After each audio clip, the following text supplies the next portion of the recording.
Iran আমেরিকার পারমাণবিক চুক্তির নতুন দফার আলোচনার মাঝেই ট্রাম্পের চিন্তার কারণ হয়ে দাঁড়িয়েছে তেহরানের বিশাল ও বিধ্বংসী ব্যালিস্টিক আর হাইপারসনিক ক্ষেপণাস্ত্রের ভান্ডার।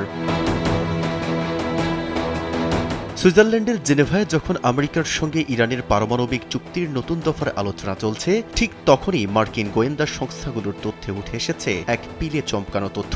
মধ্যপ্রাচ্যে বর্তমানে সবচেয়ে বড় মিসাইল মজুত রয়েছে ইরানের হাতেই। মাটির গভীর থেকে আকাশ পানে ধেয়ে যাওয়া এই ক্ষেপণাস্ত্রগুলো ইসরায়েল সহ মধ্যপ্রাচ্যের যে কোনো মার্কিন ঘাঁটিকে মুহূর্তেই ধ্বংসস্তূপে পরিণত করতে সক্ষম।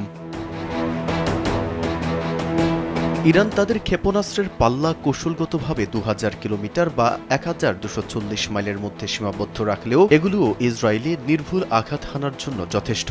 আর পেন্টাগনের মাথা ব্যথার মূল কারণ হল ইরানের সেজ্জিল ক্ষেপণাস্ত্র, যা ঘণ্টায় ১৭,০০০ কিলোমিটারেরও বেশি গতিতে লক্ষ্যবস্তুতে আঘাত হানতে পারে। এছাড়া ইরানের ভান্ডারে রয়েছে খাইবার, ইমাদ, শাহাব-৩ এবং ২০০০ কিলোমিটার পাল্লার খোররাম শহরের মতো মারণাস্ত্র।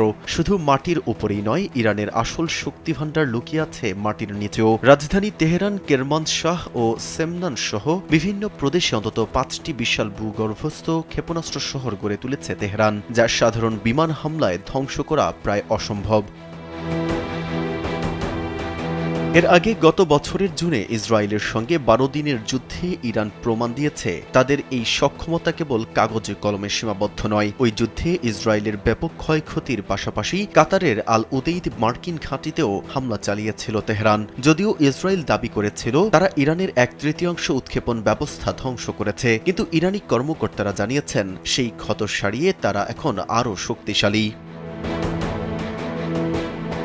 এছাড়া শব্দের চেয়ে ৫ গুণ দ্রুতগতির হাইপারসনিক মিসাইল এবং ৩০০০ কিলোমিটার পাল্লার পারমাণবিক অস্ত্র বহনযোগ্য KH-55 ক্রুজ ক্ষেপণাস্ত্র ইরানের সামরিক শক্তিকে এক অনন্য উচ্চতায় নিয়ে গেছে। তেহরান পরিষ্কার জানিয়েছে, আমেরিকা ও ইসরায়েলের আগ্রাসন রুখতে এই ক্ষেপণাস্ত্র ভান্ডারই তাদের অস্তিত্ব রক্ষার একমাত্র রক্ষা কবচ।